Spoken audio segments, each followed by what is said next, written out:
There we go. All right, we are officially live. Welcome back to another episode of Sports Vibe. I'm your host, Arna Sarkar, here once again with Andrew Rice. Usual setup for today. A lot to talk about once again this week. Kind of going a little off script, or not really off script, but trying this without an outline, trying to make it a little bit more free and fun. But we still have a plan. Obviously, we're going to be talking about March Madness, of course, because that's it's the best time in sports, or one of them. A lot of actions happened since last time. I mean, we had the second round on Saturday and Sunday. We had, of course, the Sweet 16 and the Elite Eight coming up now. So I mean, even just the last 2 days of games, definitely a lot to talk about. But yeah, we'll talk about baseball opening week and basketball and hockey as the playoffs approach their final stretch. I think the seedings are probably starting to finalize, or at least getting close to that point. So we can kind of take a deep dive into that again, because I feel like we kind of skipped on that last week because there was just a lot of March Madness, a lot of World Baseball Classic, and I was just like, we could pass on it. But this week, I mean, there's no need to really do that because I mean, I mean, yeah, I mean, we'll get back to it at the end. But I still did want to focus a lot on March Madness, obviously. Yeah, I mean, it's just been like it's been a lot of craziness, going on. So really excited to obviously talk about that. Starting from the, I guess we could just talk about some of the crazy upsets that happened. In the beginning. I mean, because I think those are definitely worth speaking about as well. I mean, in the second round, in first round there was kind of like a little bit chalky, but even then, like High Point obviously beat Wisconsin. We had like the bracket busters. The Arkansas High Point game was very good on Saturday night. I mean, then the Nebraska versus Vanderbilt, the buzzer beater thing, that shot from half court that didn't go in. That was insane. I mean, it was just yeah, but then St. John's versus Kansas, that one coming down to the final wire, with the Johnnies getting the game winner there over the Jayhawks.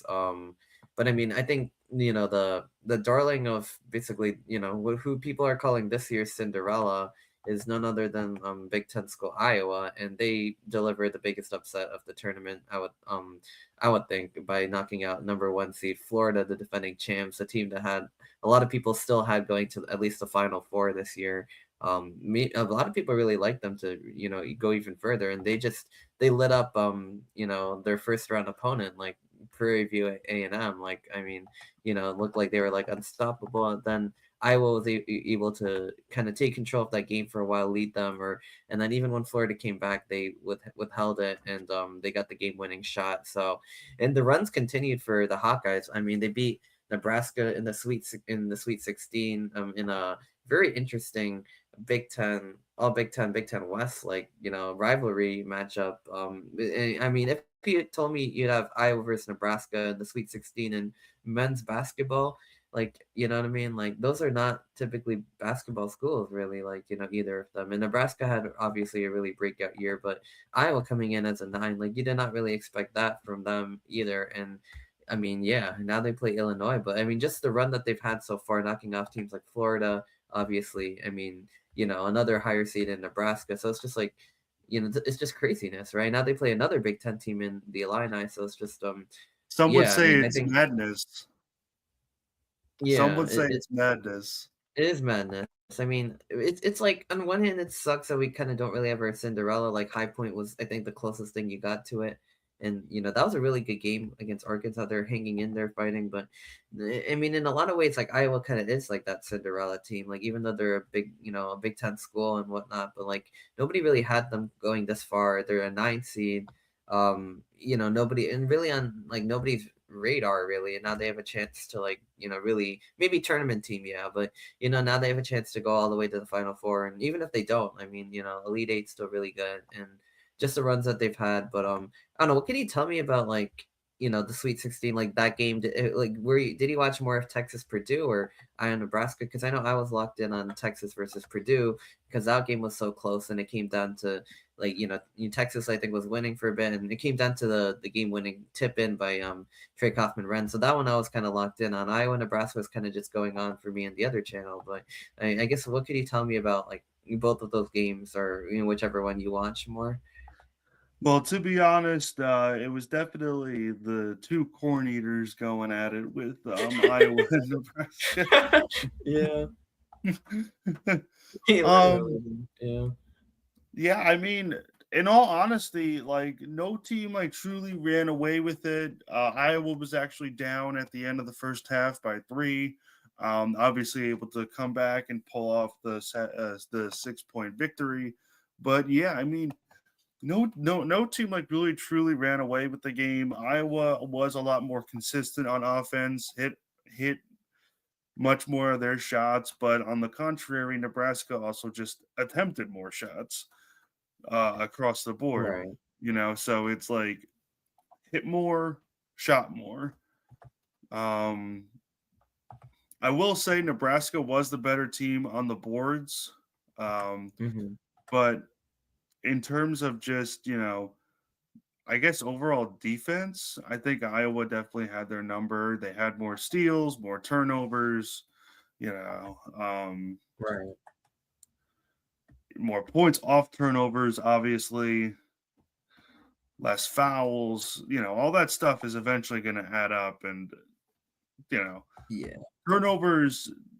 Turnovers might not be like the most like glaring stat because everybody wants to look at like shooting percentages, free throw percentages, getting to the line, three pointers, but turnovers like especially um especially in college basketball, turnovers are probably one of the most key statistics because I don't know, especially in the Rutgers games I watched this year, they were able to keep several opponents close by just generating a load of turnovers for the opposite team, and they were able to stay in games that they had no business being in. So yeah, turnovers like maybe not so much in the NBA, but definitely one of the most important statistics to look at in college for figuring out Okay. why certain games go certain ways. And when Nebraska literally doubled the amount of turnovers Yeah. that Iowa had, makes it a lot harder to win, doesn't it? Yeah. No, I agree with that. Yeah, especially in college hoops, like turnovers definitely really important. I mean, big stat. So yeah, Nebraska had more rebounds, especially on the offensive side of the ball. 3-point percentage, Iowa had like a little bit, shot better from downtown, which is good. Yeah, I mean, points off turnovers 20-7. Yeah, you're right. That is the glaring stat here. That is the yeah, double the turnovers for the Huskers, but points off turnovers, that's basically a big difference, so a slight advantage in points in the paint, but that's basically what did it. I guess, Iowa's kind of like a team that I think generates a lot of turnovers, stuff like that. I think you even seeing the Rutgers game against them as part of it, like they did that as well. So, yeah, no, I mean, that's pretty much the tail of the tape. And then the other game, Texas versus Purdue. See, that was another team that people kind of thought was like, in a way, like a Cinderella ish, and it really does suck when you're like Cinderellas are like a 9 seeded Iowa and an 11 seeded Texas, who probably has more NIL than most in the country. They just choose to probably spend it on football, but but even basketball too. Like So I mean, like you know, it's weird. I feel like that's weird for me because the whole argument is like, oh, your Cinderellas, are supposed to be like, but if you think about it, like, wouldn't the Big East have more money to spend on basketball? I don't oh, know exactly how that all is supposed to work, but that I don't yeah, know. It just seems to be that like teams like in the Big East probably have more money to spend on basketball. right, That's because just my thinking. they don't have football programs, so like that's yeah, I mean, I mean, or they don't, or they're in like a different league, or they're not like really like the same high level. They're not, you know what I mean? Like even UConn stuff like that. So like, yeah, I mean, and most of them you probably don't have football or have like much lower level of football, or in the rare case where they have like kind of high level football, it's still not really like the Big Ten where it's like you have like Ohio State men's basketball and football, and they're both competitive. That's that and the other. So yeah, I mean, I or Duke, like the same thing like that. So yeah, no, I get what you mean, but like in terms of Texas, like in Iowa, like yeah, it's like a little tacky. I don't know. I mean, like, I mean, I don't know. I don't Texas first. Texas makes it worse, I think, because they're also like a big brand and they're just like very annoying too. So that's even harder for me to like be like they're Cinderella. But if anything, they were the double digit seed. Their overall records 21-15. Like I would say, like yeah, I mean they in a way they came from the first four too. They beat I think NC State, so nobody had them being there and. Especially making the run that they did too. I mean, losing obviously to Purdue, but even that game, I think they were very much in, and they could have won, but it came down right to the end, and obviously the game winner by Trey Kaufman ran.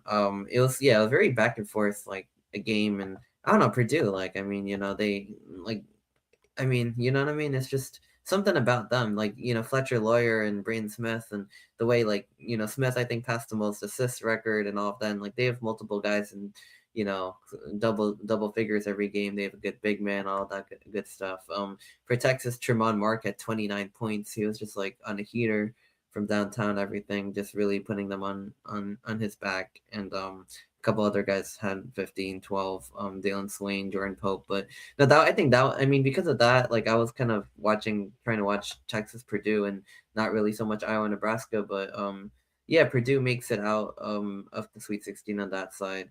I think the big upset. Well, we talked about the big upset, but the other upset that was notable was Illinois over Houston, and even though it's a 3-2, like a lot of people saw that too as a team that can make the Final Four at the very least in Houston, and that was like kind of like the I mean that's the pod where Florida's out. So it's like kind of like okay, it's Houston. Like yeah, they're very good. They're physical.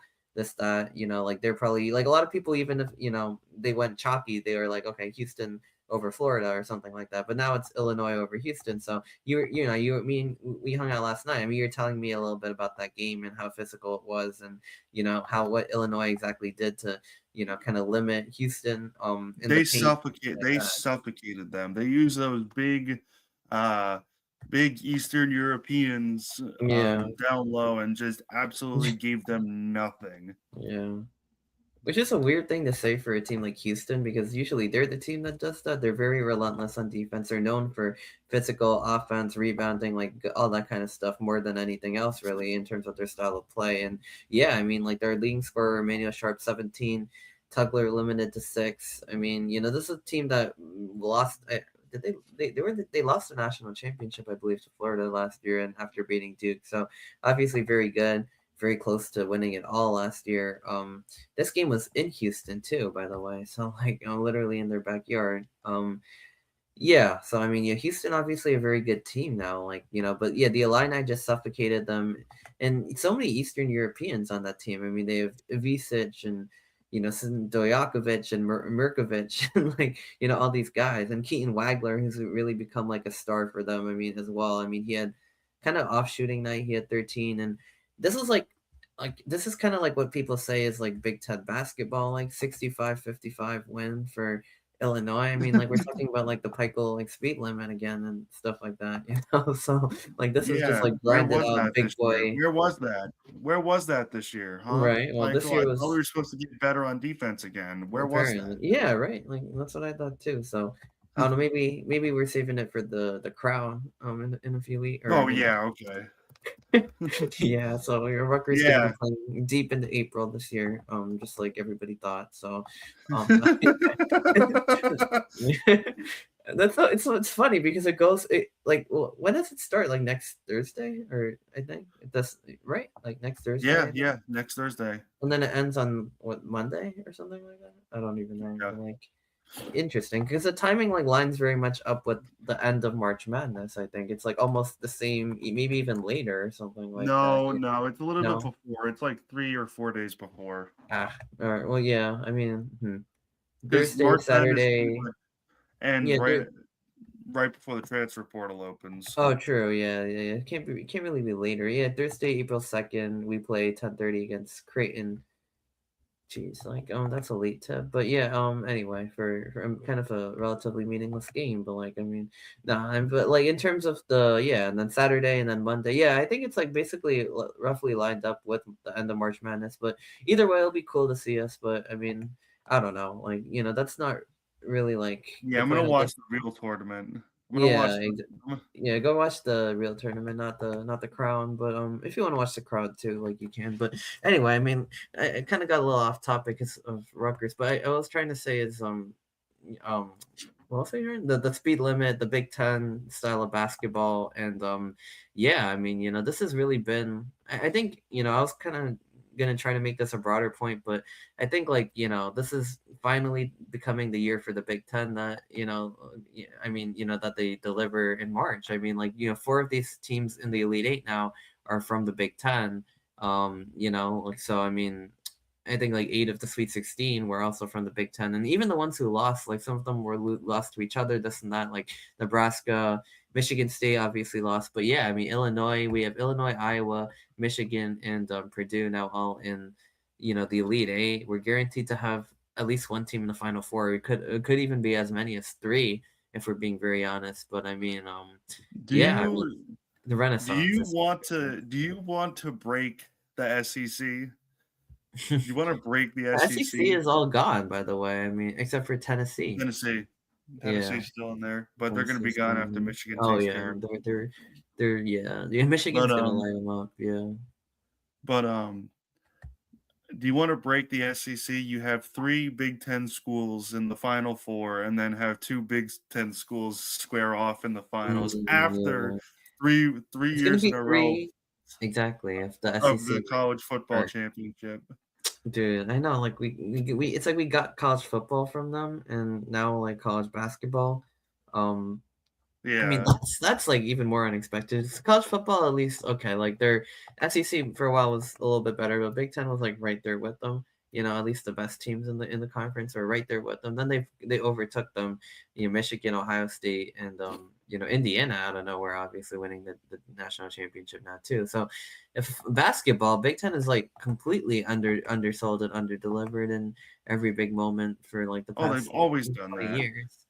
So like Purdue is like Purdue, Purdue is yeah. like, is like the guy at the party. He's got like huge muscles, and then the second you ask him like what his like match set is on the bench press, it turns out it's like 135. Yeah, it's like it's not that great. Yeah, but it's like yeah, Big Ten is just like I don't know. And this year is different, obviously. But what usually happens is like it's like a couple big dogs in the conference that are like kind of okay in March, and Purdue obviously embarrasses themselves more than often than not. But sometimes when they're rolling and clicking, like they can be a tough out. And then Michigan State is kind of the same.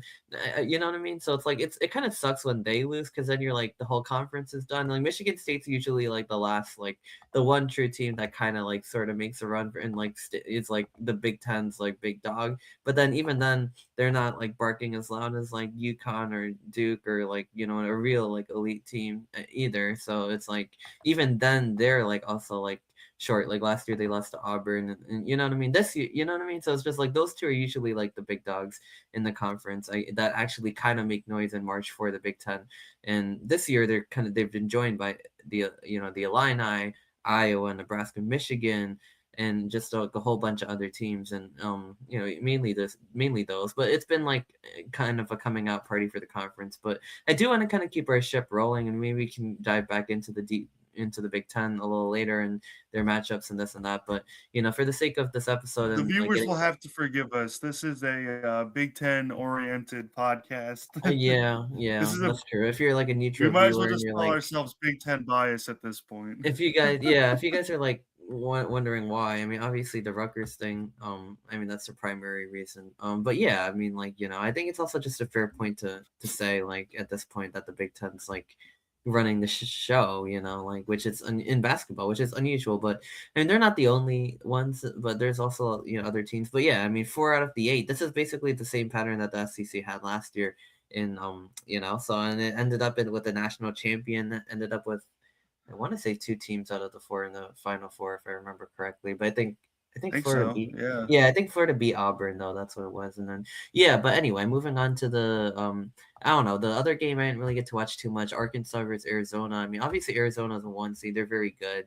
Arkansas had a pretty good run. I mean, they beat unfortunately High Point and then I don't even know what happened after that, honestly. But like, I guess they just lost. So like, or something. Like, I feel like we like skipped a round or No something, but way. it doesn't look like they did. They just ran into like a better team, I guess. But the Cats have lost 2 games this year. Um, yeah, I mean they lost by 21. I don't really think this was really that close. Like, I mean, it's like not really that close. 54-43 at the half. So, it's kind of and over 100 points on us. So this was kind of the opposite of our Illinois. Oh my goodness, Illinois Houston game where it was like 65-55. Now we have 109 to 88. So a very different style of basketball being played. That's like an NBA score. Not really, because NBA is like 130 to 120 nowadays, or like whatever the heck, because like they really don't play defense anymore. But like that's a different story. But this is like a very high scoring college game. Yeah, no, Arizona. I mean, especially when you guys, yeah, they have a lot of good players. Koa Pete, obviously, Brain Burries, Jaden Bradley. Yeah, I mean, they're a very good team, but I feel like they also have not. They've yet to been, really break out and really like get to that Final Four and stamp their ticket like for and as like a true elite team. Like I remember they lost to Princeton a couple years ago as a 2, and they've kind of like been short. So maybe this is the year that they break through in the Elite Eight. We'll see. But I mean that was kind of a lopsided ish one. And then yesterday, I mean we had 4 really really good games in the Sweet 16, and I guess starting with St. John's versus Duke. Obviously that's First the of big all, show. I think I need to have a memorial service for The Northeast Giants. basketball with the loss of St. John's here. Like, I feel like, Yeah. we might as well like break out the trumpets and be like, Well, "Brr, you can still brr." live, but like I mean, yeah. But I get Yeah, your okay. point. You know what? Let me change that. Let New me York change that. City, We change it New to York. likable Northeast Fair basketball. enough. There we go. Now we're talking. Yeah, because the Johnnies, I mean, they really like pulled this region together. That like a lot of people are around. Like I work in the city. Like not only in the city, but even in Jersey around the area, they root for St. John's. They're like kind of that like even at Wild Wings, there's like St. John's fans, and it was getting really exciting. And they Yeah. they were winning the game. They came. You know what I mean? Like you said, like Duke started fast. They came back.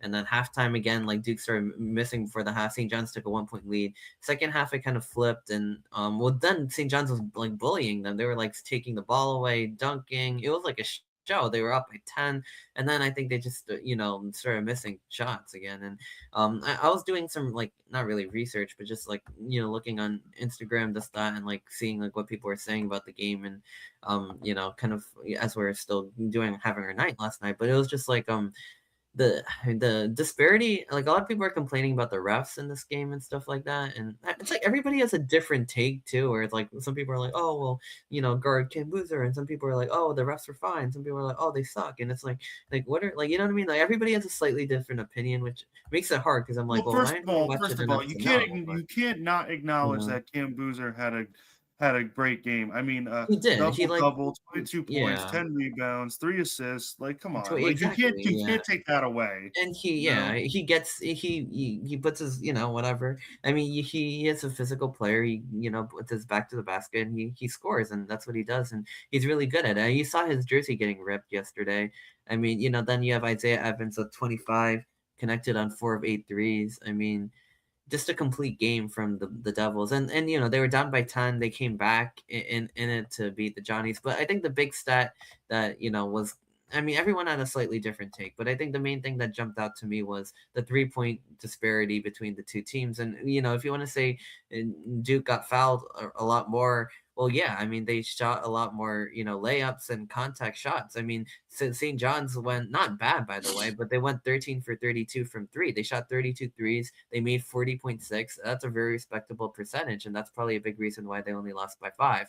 But Duke, went 5 for 14 from 3, a little bit lower percentage, but they also went, they also got to the line 24 times. They made 15 of them, which isn't even that great, honestly, but it's still 15 free throws. compared to 4 of 8 from the line for the Johnny. So I mean, yeah, I mean, like if you're gonna argue that St. John's and the whistle and Duke gets fouled, but like they're driving, they're creating contact, and you're just jacking up threes, and I like threes a lot actually. Like like, but I mean, I'm not saying that to like not like incentivize it, but if that's the way you're gonna play, then that's like the trade off. Then you have to make more threes, I guess. Is the trade off. Because then you can't really be hoping for the whistle if you're not gonna that's something that like multiple people said, and I mean I think that's a very valid point because I mean when one team's driving to the basket and limiting their threes and kind of having a smarter shot selection, getting contact, the other team shooting a whole bunch of threes and not really driving, then you wonder why one team goes to the line 24 times and the other team goes to the line 8 times. And I mean it's pretty simple, right? Like I mean, What do you mean? like, you know what I mean? Like, like Duke. The reason they ended up shooting so many more free throws is because they went to the free throw line more off. I mean, well, that's one part of it. But like, I mean, no, like, I mean, the reason they right. went to, it's because they drove. Like, the reason they went to the line a lot is because they drove a lot more. They shot a lot less threes, and the reason St. John's didn't is because they didn't shoot. I mean, they didn't drive or take contact shots. They shot a lot more threes. They made a decent amount of them, yeah, but like they also didn't really go the line that much. And so you're looking at 24 versus 8, but then St. John's is fouling Duke, and you know what I mean, like, First and of all, them in but the you have paint. to admit that foul at the end, that was soft. That Yeah, that was like kind of That was a egregious. Like some of them, the ones that they were calling were like a little bit debatable, I guess. The ones that like the one at the end but that the put one like but that Loser. one at the end, that was like, what? The one Yeah, it where was like he's a about to touch foul. Yeah, it shoot wasn't like. shoot for the three. My lord, that was like, what are you even looking at? Because no, I will admit that I don't think the refs were bad all game, but in that moment, St. John's got screwed a little bit. Yeah. Oh, the one where they got the foul and like, yeah, that was pretty bad. Oh yeah, because I was even like, he got fouled and then he didn't when he shot the 3-point shot and he airballed it, and I thought he got fouled too, and then they were just like, no, it's Duke basketball, and I was just like, oh, huh, like you know what I mean? Like I thought like he was fouled on the I three. thought Duke fouled them. Like I thought Yeah, Duke I thought fouled them. Duke I didn't fouled think them. I they. thought they were putting him on the line, and then it just I think I don't. Then I think they just called it like an air ball, like he didn't even there was no contact or there was no like and then on the other hand, like Duke was I guess getting the whistle. So like yeah, I mean the point still stands. Like but at the same time, like I don't know. I think like the disparity in the attempts like speak for itself. Like you got to get to the line more than 8 times, and they also only made 4 of the free throws too. By the way, so like they didn't even the ones they had, they also didn't really make over there either. So it's just like I don't know. Yeah, everything adds up. Obviously, the whistle wasn't great. A few things went wrong. People, it's Duke basketball. I'm sure, like, that probably plays a role into it. But I mean, you're driving, you're getting those contact shots like that. You're in the paint. The other team, you're shooting a lot of threes. You're not really making a whole lot, or even if you are, you're not making that much. And you're not going to the line a lot. You're not making them at the line when you are going. Like, it just doesn't really point to you're getting out rebounded. It just doesn't really point to a lot of success. So like that's kind of what it is. But even still, I mean, St. John's I think played a much better game than people thought. Like I think what I mean. Like they were very much in this. I really thought they had a chance to win it. I kind of thought for a while they were gonna win it. I was kind of pulled in two directions because I was like, childhood rooting for Duke. Now like kind of like the New York area kind of thing. So I was kind of like looking at it both ways. Like, yeah, if Duke wins, it'll be really good. But if St. John's wins, it would be kind of nice if Duke was out. So I was kind of like flip flopping, like debating it in my head, like which would be better and this, that. But at the end of the day, I think St. John's played a really good game and they deserve a lot of credit for that. But, and it also shows that Duke isn't unbeatable, although we saw that in round one itself. But at the same time, like I think Duke did enough things right to be able to hold them off, even if you want to argue the refs and everything. I think just the way they played and everything was, proof enough that they were the better team, although it wasn't by like too much. And St. John's played a very respectable game as well. Yeah, absolutely. I mean, first of all, oh great, my And camera's not working. Okay.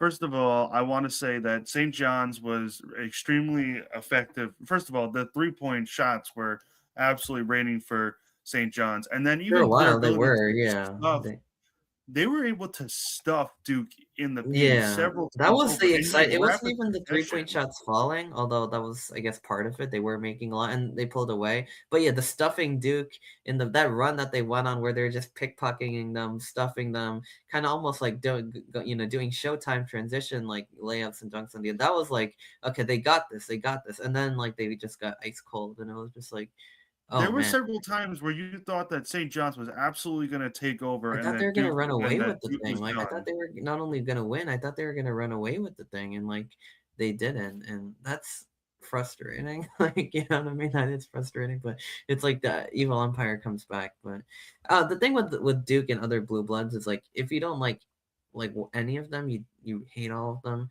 If you like one blue blood, you hate all the other ones too, so, like, even if you are a Duke fan, you hate UConn, you hate UNC, you hate Kentucky, you hate Kansas, like, it's like you hate them. Like, you're the only one that matters. So like, you know what I mean? So like now with Duke playing UConn, I'm just like, well, as it is, I don't like UConn. But you know what I mean? Like now that becomes a problem. But anyway, point is like Duke, yeah, I thought St. John's though was gonna pull away and run away with it, and then they didn't. And then it was just kind of like oh well, I guess. But they played a really good game, and obviously that is frustrating. And it was because for a while they kind of did look like the better team in a lot of ways. But just not in the ones that mattered, I guess. So that yeah. But another game that involved a 1 seed yesterday was Michigan versus the Crimson Tide, Alabama. But this one was more like, I mean, it was close, man. Alabama was leading them 49-47 at the half, and LeBaron Philon Jr. He had 35 points, so that was really like a lot of him. And Lendenberg for Michigan 23, Cadeau at 17. But it was like whenever I saw it, like second half Michigan just started pulling away from them, and it was like very dominant. Like the second I started really watching that game after the Duke game it was all Wolverines. Like Alabama couldn't score the ball for 4 or 5 minutes, or also similarly getting suffocated. I think it's kind of like your Arizona Arkansas matchup. It's like a 1v4. Like a 4 is a very good team, but the 1 is like just so much more dominant, and that's kind of like what it looked like when Alabama played Michigan, at least in the second half. The first half maybe a different story.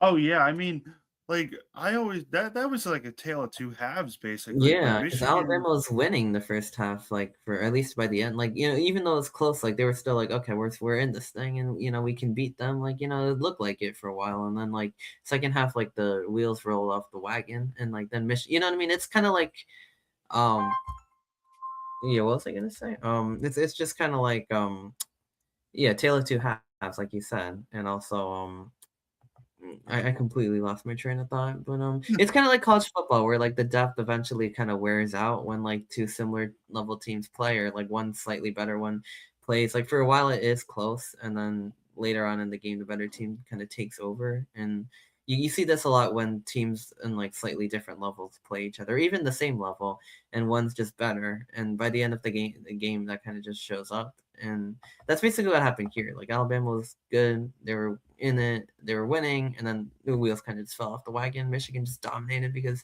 they have a lot of size, they have a lot of like everything, shootings, this, that, like multiple really good players. They have Lendenberg and guys like that, and just domination. So no, yeah, I mean, like good job for the Wolverines. Obviously, like they were definitely the better team. This is like a real team that can not only go to the Final Four but possibly win the championship. I think so. I mean, like I think they kind of showed it last night, like that why they're so dominant, because seeing that against a 4 seeded Bama team. I mean, that shows there's more left in the tank. I mean, obviously they're going to go into this game against Tennessee as the favorite now, and yeah, they look really good. Like I know you said they were your pick, I think, to win it all. I mean, like it's very possible. I mean, we'll have to see what Arizona has to say about that. We'll have to see what Duke has to say about that. Maybe these other teams, but I don't think you're like entirely like off base with that take, even though Duke like beat Michigan in the regular season. With my Michigan take. Yeah. I mean, first of all, Landerborg is legit. We had the Well, he's displeasure of crazy. witnessing his dominance in person. Landerborg is like, my God, he's good, but they're just an all around good team. They have no real weakness there. I don't really know what else to say exactly, but Yeah. And also the fact that they lost to Duke in the regular season makes me even more convinced that they're gonna go on and win the title because my whole philosophy is it's very hard to beat a good team Oh, twice, yes. you know? So I don't Yeah, think Duke is gonna beat beat them again. maybe I don't not. think I don't know. I don't You might really be think right about Tennessee that. stands a chance. No, I'm yeah, gonna be Tennessee's honest. I think, but like they're always like, I mean, I don't know. I feel like they're always like a fraudulent, like I mean, not fraudulent. They're good and like, you know what I mean. It's like they kind of have a ceiling. I feel like and they've always kind of lost in that like Elite Eight round, and I feel like that's just about to happen again. But and they played a good game. They knocked off Iowa State, who was had a very good season, very physical, good team, and all of The that good well, stuff. not only So did they knock off Iowa State, they blew them. they blew them They out. dominated that game. Yeah, they Yeah. were in control the entire time. They also kind of suffocated them, ran away with it. And yeah, Volunteers are definitely a very strong team, but like it does feel like they kind of have their ceiling a little bit, even with guys like Jacoby Gillespie and Nate Ament, and we saw them like we ran into them over at Las Vegas and everything in the beginning of the year. So like we saw how good they were, but and they're kind of like slightly underseeded too, probably you can argue, or at least lower seeded, like for this stage of the tournament. But yeah, they're still there. They're making noise. But I mean, I feel like it's about to come to an end. And I guess that brings us over to our final Elite Eight game, the Michigan State taking on Connecticut yesterday. And this was also a tale of two halves because I mean, not really. I mean, you know what I mean? They were. I thought Michigan State looked down and out and dead. They were down 25-6. It was like what is going on? And then they come back and roar back. And by halftime, they close it very respectively, 37-20, 35-27. But yeah, you know what I mean? It was like, okay, this is a game. Second half, they come out, they even take the lead for a bit, and then it's back and forth, back and forth. And eventually, I guess UConn just gets the final shot. No, not even final shot. They were just 2 points ahead, and Michigan State couldn't really play the free throw game right with them. And you know what I mean? They couldn't really close it out. But Michigan State dug themselves out of a big hole. They had a very poor shooting night from three. They went 4 for 16 from downtown. They were just in the first half. They looked like they couldn't score like a bucket for like 8 minutes, and UConn just kept going. But then it kind of flipped, and Michigan State was now scoring all the points, and Connecticut just like stopped. So it was just, and then both teams kind of went back and forth, back and forth. So it was like very interesting how that one played out actually, and a very good game as well. But obviously, I think UConn ended up being like the stronger, better, better team in the end. I thought Michigan State had a chance to steal one from them, and that's what I mean when I say like the Big Ten's big dog and like the other team's big dogs. It just doesn't like add up to the same thing usually, and that really sucks because like when the entire Big Ten sucks in March and Michigan State's your one team that's like, oh, we're respectable, and then they lose in the Sweet 16 or Elite Eight, you're like if you're a Big Ten fan or not, you're just like F them, like they're not really that good, and like what are they representing, and like it's all this BS and like Sweet 16 Yeah. again, like I don't care for that, like on personally, I really don't. But at least they were like the most respectable team in the Big Ten, like in basketball, like for a while, because you know what I mean. They're like like our version of a blue blood, but then when they play other blue bloods, it's like short. So it's just like you know what I mean. Like that is very very painful. Like you know what I mean. I'd almost rather have it like this, where you have four teams in the Elite Eight, and none of them are really that blue blood team, but at least they're there and it's fun. And Well, versus like there's your one plenty of blue blue blood that bloods in watch. the Elite Eight. There's Yeah, but plenty of just blue not in our bloods in conference, I guess. You know what I mean? And well, well, does the maybe you Big could Ten argue really have a Purdue. blue blood? Wait, what? Does the Big Ten really have a blue blood? I I would say mean, Michigan State's like the only one, and maybe yeah. Michigan State's pretty Indiana used to be back in the day, used but to, not so yeah. much anymore. Michigan State's Um, kind of like the main one. You can maybe argue Purdue, like kind of in a weird way. It's not no, really. Purdue's They're not a not. blue blood, but they're more No. like they're like a yeah. They're not a blue blood. It's Michigan. It's Michigan State basically for the Big Ten, and Well, Indiana used to be you know why they call them blue bloods, right? Because the because blue most bloods were Kentucky, Duke, UConn, Duke, yeah, UNC, they all wear blue. Kansas, Yeah, Kansas. yeah, Kansas, Rock Chalk. Yeah, oh yeah. I mean, they all wear You know, blue. I So and I think for a while it was Indiana was the only one that wasn't blue, and then I think they've been kind of replaced by Michigan State, but yeah, yeah, yeah. Anyway, so I mean. Yeah, so yeah, blue bloods. Yeah, most of them were blue. All that good stuff.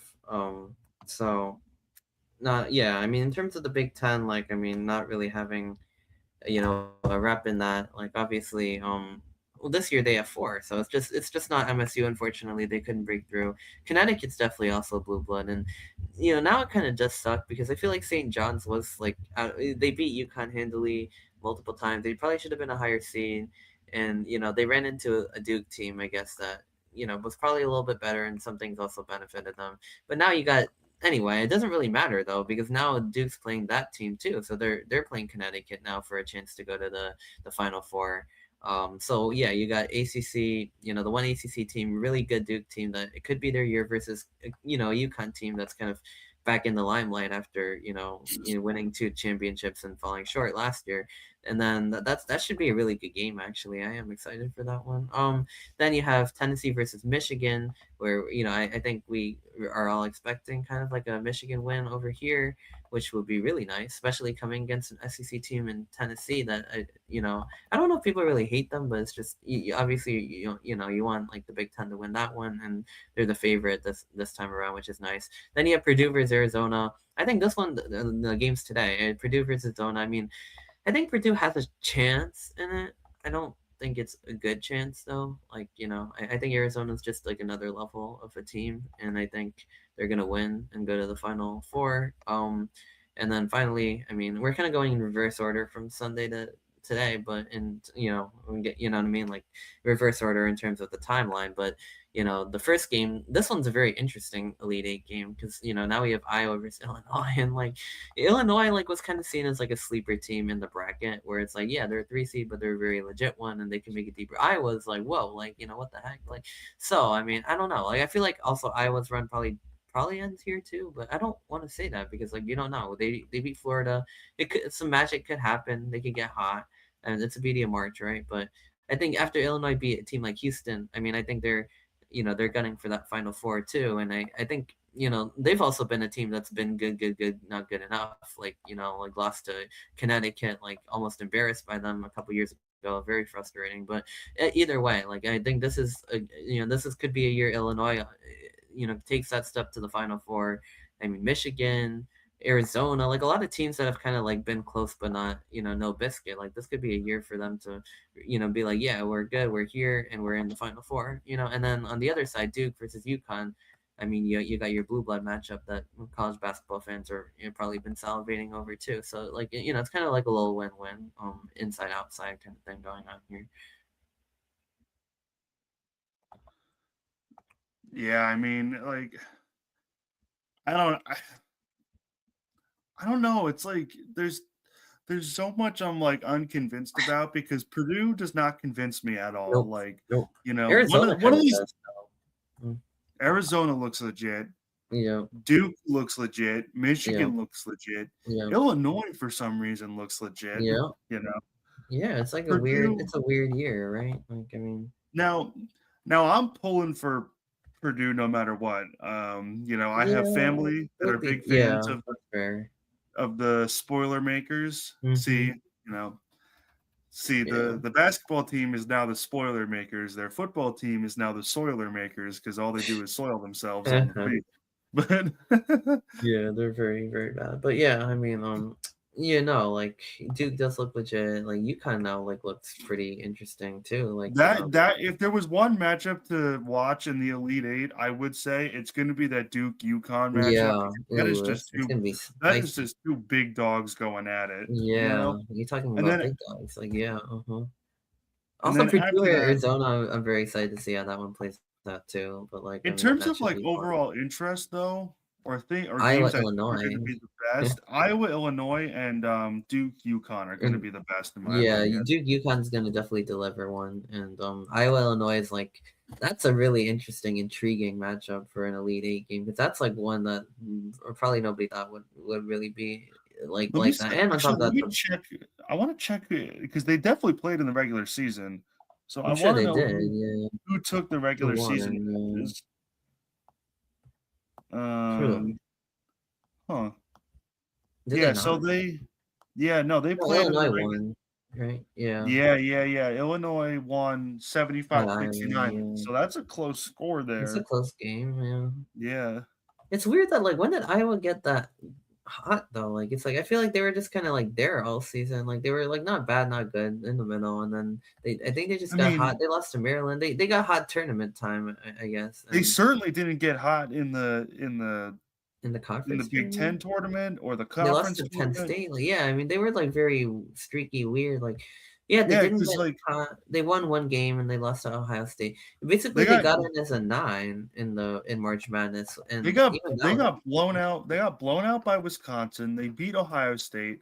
They yeah, lost to Penn State, which is like, oh my yeah, god, yeah, that's the sky is falling right there. yeah, They lost to Michigan, expected. They lost to right, Nebraska. That's a good team. They beat Maryland, which is like bare minimum. fair They enough. Yeah, they also lost to Ohio State, and then all of a sudden, Clemson done, Florida Florida. done, Nebraska done. Yeah. You know, Who knows? Like they might have some. They might have one more in them. We'll see. it like sucks to say that they are our Cinderella, They but they are kind of the really are. Cinderella this year. Yeah. You know, They are the Cinderella this year, then unfortunately or fortunately, I don't know, but like I mean, yeah, I mean a ninth seed in the Elite Eight. I mean they were underdogs in every March Madness game they were in, like even the 8-9 game, and yeah, they're not like a 16 or whatever, but they knocked off a one Florida and they're still going. And the funniest part is the women's team, who's usually very formidable, won by 10 against a very like surprisingly good FDU team that actually held up, and then Iowa lost in the second round to like Virginia. So they were out very, very quickly, and the men's team is still like dancing. So it's just like very, very strange. Like on both sides, honestly. I like think about it like that. But yeah, no, I mean it's like roles reversed all of a sudden here. So no, yeah, I mean college basketball definitely really, really exciting, and this time of year especially. I guess I did want to like pivot over to MLB because it's opening week over there, and I don't know. Yeah, Yankees got off to a good start on Wednesday night by beating the Giants. Baseball Giants, that is. 7-0 on the and then 3-0 back to back shutouts for the first time in a long time. Yeah, I mean, the pitching has been really good so far. I mean, Max Fried had a really good start. And then Cam Schlittler, I was hearing like really good stuff about him too, like 5 innings and one hit allowed, 8 strikeouts. I mean, he was throwing some nasty stuff out there, and we saw it last playoffs. But I'm excited. Like this is gonna be the rotation is back. Like the closers are there. The hitters like Aaron Judge and Stanton both hit home runs, and yeah, like baseball is officially back. I mean, it's fun, and for the other New York fans and the Mets also beat the Pirates in their opener, and Paul Skeens got pulled after the first inning after allowing like 5 home runs or something like that, which is just like the funniest thing. yeah, Him as like one of the best pitchers. He got through two outs and four hits, 5 runs, and like I don't know what was going on with him. Like that is just like a really bizarre stat. Like eye opening, like to see that with him. But like my goodness, like I mean, that's hilarious. It must be a one off. Like I mean, there's no way that's real. But like anyway, I mean, any like opening day week thoughts on baseball? I guess just going around. well, first of all, just gonna put this out here right now. I don't know if there's any avid Pittsburgh Pirate fans in the chat or Yeah. anywhere. Oh. You all are wasting Paul Skeens. Like Yeah, my I God, know, you know, dude. like he is. A certain gracious, you know, and very lovable team from New York should swoop in with a big bag of cash and tell them come this way, Yeah. come to New York, Come and to New stop York. wasting your career in Pittsburgh, because Pittsburgh does not invest any money into their program, like, or into their team. I don't think they have the money to spend to get a true contender with the way the MLB is right now. So like, Right. yeah, I understand you played the Mets, you didn't exactly get blown out. You lost by 4 runs, which is not terrible. And Skeens did not have a great game at all, but you know, I don't know, man. Like he's one of the best pitchers in the league. Yeah, he had an off game on opening day, but I, I don't know. He's Right. wasted. He's wasted there. The Yankees could always use an extra pitcher. Come to New York, young man. We'll at least take you to the playoffs. Fair enough. Yeah. Come join the evil empire. You know what they say? Right. Yeah, exactly, exactly. No, for real though, honestly. And after a start like that, like I mean, I yeah, mean, that hey, was we very shut out the unexpected. Giants 2 games in a row, so, you know. Not bad, right? Not a bad start to the season at all. Like, did he get to watch any of like opening day? I kind of whiffed on Unfortunately like not. I will I say just kind of though that wanted to. Yeah. like, there are a couple teams that do always have like a special place in my heart. Like the Yankees, obviously, are my favorite team. Pittsburgh actually does hold a special place in my heart. I don't know why. I just like I, I I watched I them think me a too. couple. Like I kind of like have a soft liking for the Steelers. Like I don't know, going back in the day and stuff like And that too. honestly, I So don't like any other Pittsburgh team besides the Pirates, which I find is weird. it's interesting. Um, It's like the lovable losers. Yeah. I kind of feel bad for the athletics players because Yeah. they don't deserve what ownership is putting them through, Oh yeah, Like, and like it's not the the players that are yeah, openly deciding to do this the whole move real and whatnot, so I yeah. kind of feel bad Well, that, it sucks like. for the fans too. I mean, like how they were doing nobody showed up, and then everybody showed up to like protest. So that was like the move that Yeah, won but games. nobody showed up and then everybody showed up, but, like, my whole thing Yeah, is, like, the players are not the one, like, right. That too. Yeah, honestly, I exactly. would've just showed up at the owner's house and bothered him there because, like, Yeah, you because like know? yeah, that was like nobody came, and then everybody was there, and like don't that was kind of a nice touching moment. But anyway, they're gonna be in Vegas in like in a season, so I mean like is what it is. But and they also kind of just aren't that good. So like I mean, but anyway, like yeah, I don't know. Well, Dodgers are off to a 2-0 start again this year, Oh, so like great. yeah, so but that's fun. But the Rockies are already 0-1 with the loss to the Marlins. So it's like, more things change, the more they stay the same. So like it's just like we're already starting the division like 1.5 games back, and we're only 2 games in. And it's probably gonna get like 15 times worse than that. So yeah, like I mean, it's great. Like a long season ahead of us. Like we're just getting started again in baseball. Like a long, long, long, long, long, long season. I mean, by the time we finish this thing, it'll be October. Like so, yeah, no, but yeah. I mean, around this time of the year, March Madness, obviously, we're starting to get to the home stretch with basketball and hockey for the playoffs. I mean, I don't know. Do you want to just like take a quick standings update look or Oh, whatever? yeah, so, boy, things are not going great over here, In the Islanders so camp. things are not going great in, Islander land over here because where we once were, 2nd place in the Metro, Yeah, yeah, they're we are now sliding, absolutely fighting for our life in the wild card right now. slipping and sliding. We were Yeah. out of the playoffs for a little bit, right? Mhm. We were out of the playoffs for a little bit. The Blue Jackets, um, the Islanders and the Blue Jackets are tied with 87 points. The Penguins are just 1 point ahead with 88, and the Ottawa Senators and the Detroit Red Wings are just 1 point back with 86. The problem is, every single one of those teams has a game in hand on the Islanders. Uh, Every single one. hmm, So, yeah, no, it's not going great. You know, yeah. every single one of those teams has a game in hand on the Islanders. However, and it's going to be a crazy photo finish essentially.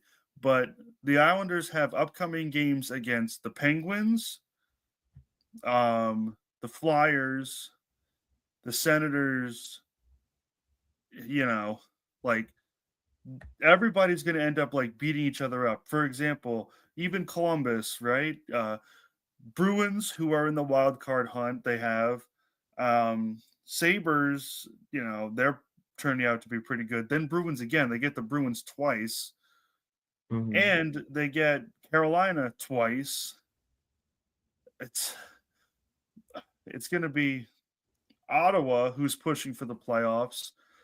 they have a brutal stretch ahead because they get the Lightning, the Panthers, the Sabres, then they Yeah. get the Wild. So that say like that isn't so bad, but then it goes Hurricanes, Lightning, Panthers, and then they get to finish the schedule with an easier stretch against the Devils and the Maple Leafs. Mm, So yeah. there's going to be a lot of people I fighting know. for It's still the got like. like a lot of season left. I mean, at least like 10 or so games, like a lot of grappling in the standings. And yeah, that's true. Schedule that's gonna get a little tough. And I am I am gonna go see the Islanders play the Maple Leafs at oh, home fun. on April 9th. Nice, nice. I'm hoping we are in a much better position by By that then, point. yeah, You hopefully. know, I'm hoping we have the playoffs just locked up and, sitting comfortable and Right. I can just Yeah. sit back and enjoy a game of hockey. But I will say the Islanders do have a very advantageous end of their schedule when it comes to where they're playing Mm, because their last couple games are versus the Panthers at like the Panthers at home, the Penguins at home. yeah. They go on the road to the Sabres, which is not that far. Then Yeah. they get the Same state. Flyers at home. Yeah. Their last true road game is against Carolina. Carolina. Yeah. And then And the then they last have four are at home. Yeah. yeah, yeah. Yeah. Not So that bad. could certainly tip the scales in favor of the good guys, you know? Yeah. True. True. I guess, yeah, I mean, the thing for, yeah, that is true. Thing for the Devils is they've been, like, weirdly hot lately, but it's just way too little and way too late, and, like, that's very frustrating. They beat the Rangers again, they beat the Kings, they beat Boston, they lost to the Capitals by 1, they beat Dallas on the road 6-4. I think Jack Hughes had, like, 2 goals in that one again, and the Predators 4-2. Like, I don't know what's going on, like, it's just, like, like, they keep winning, but it's, like, kinda just, like, way too late. And that's frustrating, but, like, oh, like, it's just, like, if they could have had the success earlier in the season, we could have been talking about a playoff spot again this year, but, oh, well. Yeah. Yeah, that's too bad. It's like they kinda closed the gap a little bit, but, yeah, they're still way behind, like, they're way behind, and at this point, it would need something, like, heroic to even, like, come close to that, so yeah, I mean, they're 7-3 in their last 10. I mean, they actually have more. The funniest thing is they have like more wins than Pittsburgh, but they have less loser. They only have 2 overtime losses, and the Pens have 16. So they have like very little loser points. They have like 37 wins, 32 losses, 2 overtime losses. So I guess they just don't get to overtime a lot, or if they do, they win it. So like but then they also lose more. So it's just like, yeah. I mean, that's rough. I mean, 2 overtime losses, you're not really taking advantage of the loser point, I guess, in that case. So, or yeah, I mean, I guess it's like either you win or you just don't or something like you know what I mean? Like that's very weird, but it is weird how the rule works like that. But either way, like yeah, I mean, Devils are still way behind. And That's that's the what? problem though, because, the Islanders have more regulation wins Yeah, than then both even, of like, those the teams. Yeah, Penguins. They'll that's go like, true. we have They're more regulation 41. wins than the Penguins, the Canadians, But the they also have like similar to the Devils, they only have 5 like loser points, like overtime losses. So I they're also kind guarantee of in a you similar boat. yeah, I guarantee you if, like, they forced overtime in, like well, if they forced overtime in, like, 5 more games than that they lost, and they had, like, Won't be so beneficial, yeah. 10 loser points, we would Yeah, be sitting at 92 and be, you know, right 2 behind games a Carolina, yeah. 2 games ahead or of Pittsburgh in the 2nd spot. Like, man, it's just like if they could have forced overtime 5 more times, like, come on, you know? Right, yeah, that Like, is weird, like, yeah, like, I'm it's looking the at this lack and of like, loser points that are gonna kill us. yeah, But that is true. the thing is, like, if the Islanders finish with the same record or the same amount of points as another team does, that those like regulation wins are going to be really beneficial because it goes from like points and then the first tiebreaker is regulation wins. Right, yeah, true, true, true, true, true, Yeah, I mean that all makes sense. Yeah, it does suck, honestly. Like, yeah, I'm like So wondering if how on earth the Devils only have 2 overtime loss points like in the entire season, but it is what it is, I guess. Yeah. yeah, It's like a really, really, really low number. It's like I guess they just didn't get to overtime a lot, and if they did, they won. So like like, but then they also lost a lot in regulation. So anyway, it is what it is. They had a bad season, but the Rangers somehow had an even worse season, like which the is Rangers are eliminated. yeah, they're gone. Like yeah. Also, like, I don't know if the Panthers are too, but they're also like near the bottom, which is also, I don't know. I like the Panthers because they beat like Carolina a few times and they beat the Rangers. Like they've had their moments and they won back-to-back cups. But at the same time, I feel like it's nice, or that basically guaranteed to have a new champion this year, and it's not going to be the Leafs or the Panthers or like any of the teams. Well, it's not like the Leafs are there anyway, but you know what I mean. It's weird. It's like the division is The flipped Leafs, because now the Sabres the are at Leafs like being at in the the top. Stanley Cup. You're Yeah. crazy. You're But it's funny crazy. because like the Leafs and the Panthers, like some of the more reliable teams in that division are at the cellar, and like teams like the Sabres now are in the Lightning's good. But like The what I mean, Sabres that are on division. top. Yeah, they're The and Sabres are even on with the top. 3 games losing streak, they're still like on top of the division, too. So yeah, no, good for them. I mean, like they're now they're tied with Carolina until in points too. So that's not even like before Carolina was like ahead of them in points at least, and they've kind of like leveled off a little bit too. So they're sitting pretty in the Metro, but Western. I mean, we're looking at our President's Trophy winners, probably the Avalanche and then the Stars have both clinched berths already in the West. The Wild look to be pretty good for the other one. Nobody has clinched in the East yet, though. Yeah, that is It's weird. Even not crazy. even Sabres and Carolina yet. So Yeah. although we kind of know, but like yeah, it's not like official, I guess. And then the Ducks are really leading the Pacific. They've been really hot lately again. So I like like that. the Ducks. The Ducks Yeah, are, that's an you interesting know, team to like be good. You know what I mean? Yeah, that's a fun one. The the Mighty Mighty Ducks. Ducks of Anaheim. Anaheim, yeah. I think Oilers fans got to be celebrating that Florida's like not going to make the playoffs this year because it's like I for a think the moment, Oilers like yeah, fans should be celebrating that they're in the playoffs at all because they're the 17th. They're the 13th worst team in the league. They're number 17 overall. You should be wait, what? celebrating that. What? Oh, I guess. So yeah, well, I see Yeah. that they have 81 points. The East is so much better than the West right now. That's true. Yeah, Like I the guess. I East was is just an like Oilers. absolute Yeah, it's a juggernaut. gauntlet. Yeah, all these teams are. I mean, even the Devils have 76 points, and the league. Even the bottom teams have like like in the 70s right now, and like stuff. Yeah, because like if you look at it, right, you have you hold on. You have the Rangers, who are the worst team in the East. They have 67 points. The worst team in the West has 50. Yeah, exactly. You know? Like even our worst teams are so much better than our Yeah, best yeah. than like their worst teams. Yeah, our worst teams are definitely like better than their best teams.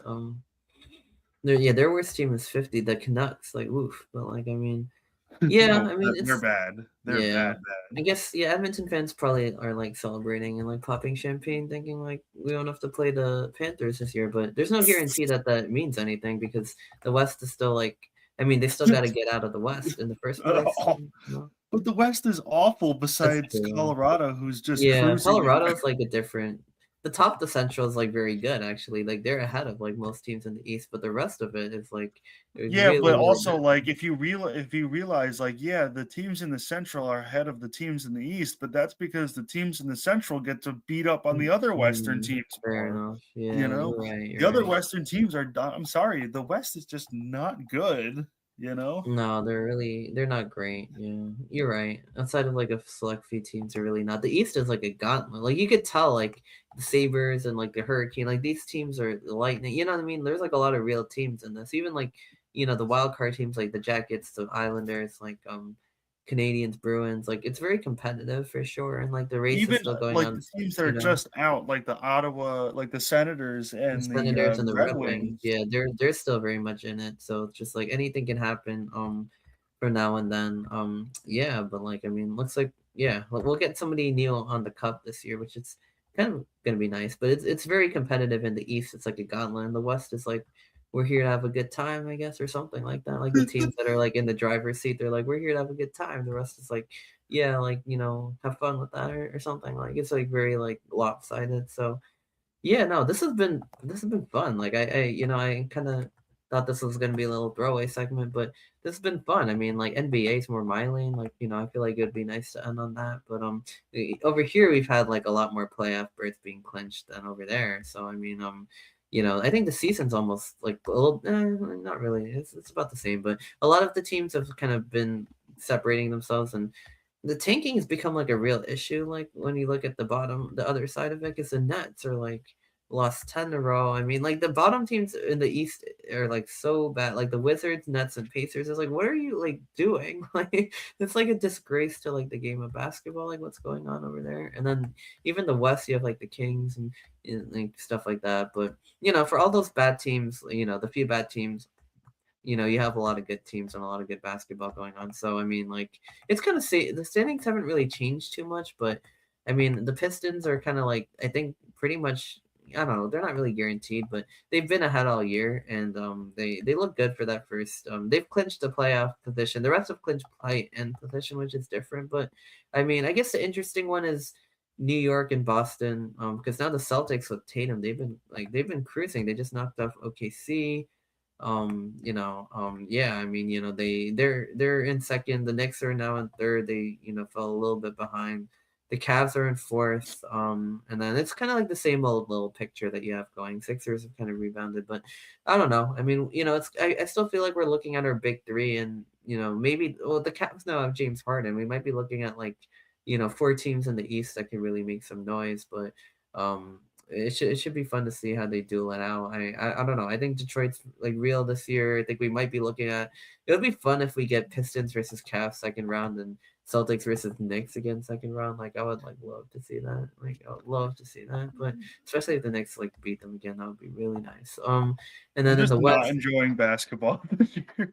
I'm really not. Yeah. So like it would be nice to see some fun stuff like that go on again. Like that would be like if the Knicks play Boston again in the playoffs, so it's gonna be a lot of fun. And if the Cavs play the Pistons too, and if the Knicks play the Pistons, because they also beat them last year, so like stuff like that. I mean, there's like yeah. I think yeah. I mean, like a lot of cross rivalry stuff that could happen in there, and I think Pistons are very legit. I don't know. I mean, I feel like the Knicks have kind of been good but quiet, and maybe they're just waiting to burst in the playoffs again and get the city going again. I don't know, but I feel like it's been a good quiet year so far for the Knicks. Celtics have kind of come right back out of nowhere. Like they're supposed to have a down year, not the case. So and then the Cavs, like I mean, they've been like a playoff choker for years, but and then now you add James Harden to the mix, and I don't and Donovan Mitchell. I just don't know how much that really is going to change the calculus of that. To be honest with you, it might still end badly, but or not badly, but I don't know if they're going to be like just because they got Harden, they're like a serious threat now or not. But like it should be interesting at the very least. Like it would be nice to see them make it to the next round, or like stuff like that. I don't know, like it should be fun. I can't wait to start actually watching this stuff again when the playoffs start, because like you know what I mean, like it's just like right now we're looking at the same standings table, and it's like nothing's changing, and it's just like we're waiting for those series to start is what it is. But you know what I mean, I think that's what it is. And the West is the same old too. Like I mean, the Lakers have been heating up because Luka's been going off. I mean, you got the Nuggets, you got the Wolves, the Rockets, but I think it's again, it's like we've been saying, it's two elite teams in the Thunder and the Spurs and the rest, and so I mean, yeah, that should be a really riveting series when it comes. Hopefully we end up getting the Thunder versus Spurs in the WCF or whatever the heck, and yeah, I mean, like it should be a good time. I mean, I don't I'm know, just gonna go for the Spurs from here on out Oh, because for my sure. Yeah, you got like to, especially if they play like OKC, and they're just a fun team. They've Dylan Harper obviously, but they have Wembanyama, they have Fox and Castle and all those guys. But yeah, no, I mean it should be a good time for the playoffs. I mean it's always fun when they both start in April, and you're watching like hockey and basketball like every night or every other night. You're flipping and this and that, and you're just enjoying like all the series go on at the same time. Like um that's one thing that like we like to do on SportsVibe is dive deep into that. So obviously when that time comes around, we will. And yeah, I mean, I think that's pretty much it. Like, obviously, star of the show this week is still March Madness. Like, we kind of got a little bit away from that towards the end, but it's still March Madness. Enjoy all the action around sports world, and especially in college hoops and women's side too. And yeah, I mean, enjoy all the baseball. It's like sports equinox right now, right? A little bit like baseball, basketball, hockey. College hoops are still going Except for the on. best sport isn't there. Football, yeah, that's Yeah. swing leagues, yeah. And 1 month until the NFL draft, by the way, last. So I mean, that should be fun as we start thinking about who our teams are gonna pick. Maybe maybe we'll try to do like a mock draft special or something around that time of the month next month, or maybe a live during. I don't know. I'll have to work it out. I really do want to do something like that for With you the know first pick in the 2026 NFL draft, the Oakland Raiders select Ethan Fernando. Kaliakmanis, Oh, quarterback. Rutgers, yeah. Yeah, they're obviously gonna take Mendoza, but yeah, no, like it should be a good time, I guess. But yeah, no, a lot going on in sports. Enjoy everything, and as always, vibes are high in sports vibe, and we will see you next time.